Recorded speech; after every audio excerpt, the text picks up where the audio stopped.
Bueno, el próximo domingo se viene un nuevo aniversario de la Fundación de Córdoba, de la ciudad de Córdoba, y bueno, parece que sabemos mucho, pero hay mucha intriga, dudas y preguntas que todavía siguen dando vueltas. Y para desterrar esos mitos y verdades contamos con la presencia de Pupina Plomer, historiadora. ¿Cómo estás, Pupina? Hola, buenas tardes o buenos días, no sé qué se dice hasta ahora. Sí, buen mediodía puede ser. Sí. Bueno, acá tenemos un par de... Ella es profesora, pero hoy las preguntas se las vamos a hacer nosotros. Ella nos va a responder. El 6 de julio, ¿fue el primer acto de fundación de Córdoba, Pupina? A ver, tenemos que pensar ¿Qué elegimos recordar del pasado? Nosotros hoy, desde el presente, pensamos a Córdoba como una ciudad del tipo española. Y si pensamos de esa forma, sí, el 6 de julio de 1573 se fundó Córdoba.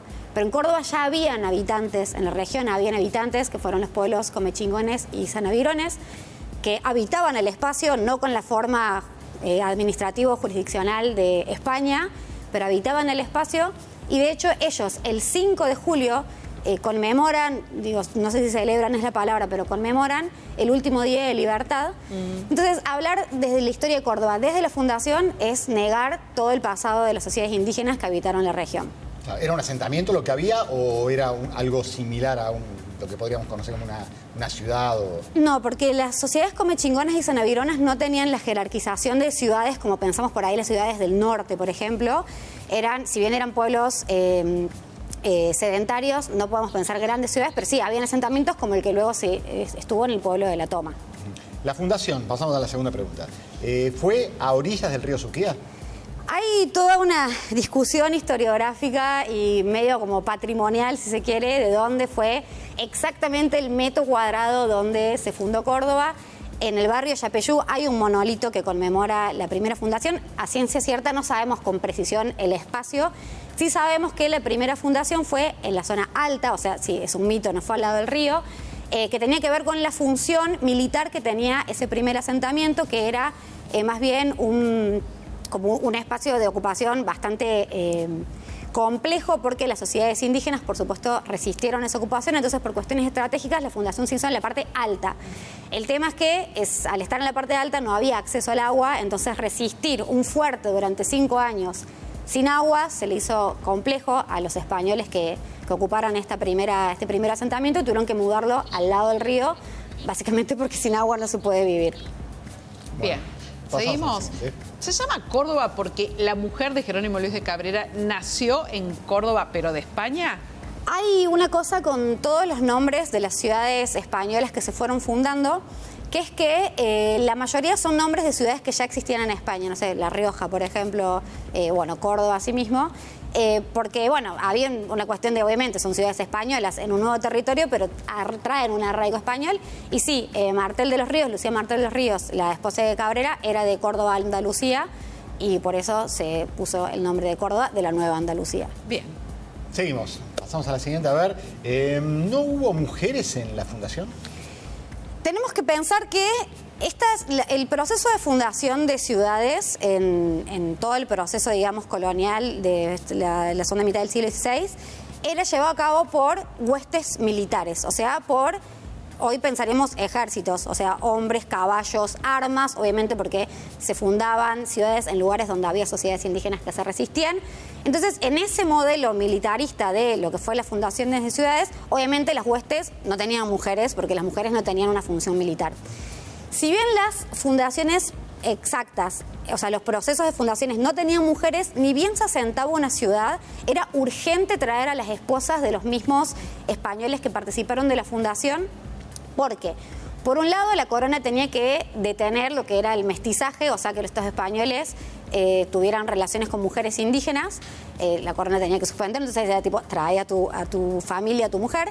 Y por otro lado, la fundación de Córdoba no se dio aislada, se da en un marco de un proceso donde se fundaron numerosas ciudades en lo que actualmente es el noroeste argentino. Claro. De hecho, la fundación de Córdoba, la hueste que funda Córdoba, Jerónimo Luis de Cabrera, sale de Santiago del Estero, la madre de ciudades, de donde salieron todas las jornadas, expediciones militares que fundaban ciudades.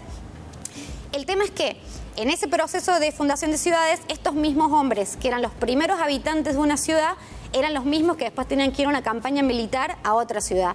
y había que dejar la ciudad poblada. Si este mismo militar tenía que irse, entonces traían a sus esposas para dejar lo que se llamaba casa poblada, como tipo alguien que se haga cargo del hogar, y ellos seguían sus campañas militares. Bueno, seguimos. Vamos a la próxima. En el colegio, ¿se enseña toda la historia? Hay que pensar a qué llamamos toda historia. Obviamente una persona que se dedica a la historia te va a decir, no, hay recortes que tienen que ver con lo que uno le interesa contar. El tema es que cuando contamos la fundación de Córdoba hay como un relato escolar muy simple, que es este de Jerónimo Luis de Cabrera, un rebelde, desobedeció una orden y fundó una ciudad en Córdoba en vez de Salta.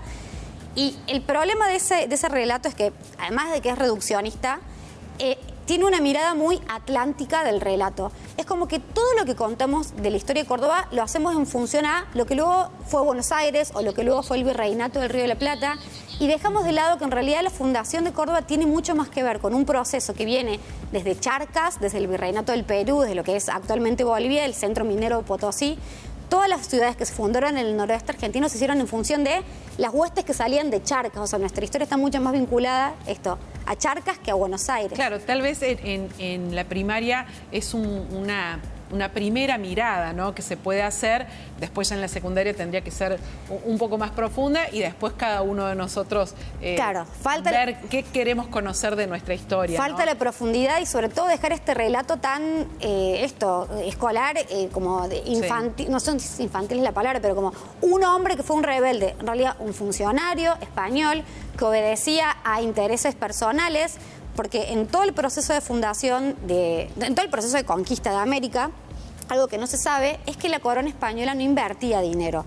No es que la corona, más allá de lo que el primer momento de Colón y las joyas de la reina y demás, no es que ellos invertían dinero. Había un sistema que se llamaba de conquista privada, donde la corona le decía a los soldados españoles: vos invertí tu dinero, tus recursos humanos, tu propio cuerpo en la conquista, y cuando se funda una ciudad, yo como corona te voy a recompensar con un pedazo de tierra y con mano de obra indígena para, bueno, explotar esa tierra.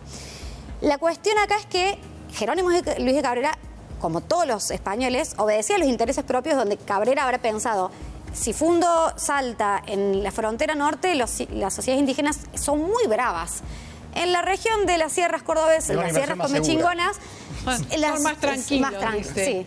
Bueno, vamos a pasar a la otra, y tiene que ver mucho con esta cosa de mitología, de leyenda, de qué. ¿Existió la pelea de la Cañada y te agrego la Llorona? ¿Cuántos más? El Lobizón de San Vicente, por ejemplo. Claro, venimos más acá en el tiempo. Bien, a esta pregunta depende. Yo dije es la primera depende. vez que nos aparece esto en mitos, ¿eh? Claro. Los historiadores tenemos una frase de cabecera que es más complejo. Cuando algo es más complejo. A ver, habría que ver qué nos interesa saber de la pelada de la Cañada. Preguntarnos si existió o no es una pregunta que la verdad es que no nos sirve para reflexionar, sino nos hace pensar más bien, nos despierta de preguntas como decir: ¿qué importancia tendrá la Cañada de Córdoba para que tenga un folclore propio de mitología popular? Porque en todas las culturas que nosotros veamos en el mundo, siempre los lugares que tienen como un peso cultural o simbólico importante tienen algún mito, alguna leyenda, algo que los coloca como en un lugar de importancia de la ciudad. En el hecho que Córdoba tenga un lugar tan característico como es la Cañada, que es bastante reciente, o sea, no tiene ni 100 años, se construyó en la segunda mitad del siglo XX, es tan importante para la cultura cordobesa que tiene sus propios mitos, como los otros espacios que tienen sus propios mitos. Claro. Bueno, en Santiago del Estero pasa también, ¿no?, que tiene personajes que no se sabe si realmente existieron o no. Claro, la pregunta válida no es si existieron, sino es ¿por qué existen? O sea, ¿qué nos demuestran de la importancia de ese lugar para que exista una mitología alrededor de eso? Pupina, muchísimas gracias por vernos. No, gracias a ustedes. Y tenemos mucho más para seguir aprendiendo de Córdoba, cada uno en su casa, a buscar la historia. Gracias. Gracias. Hacemos la pausa. Vamos a la pausa, ya venimos.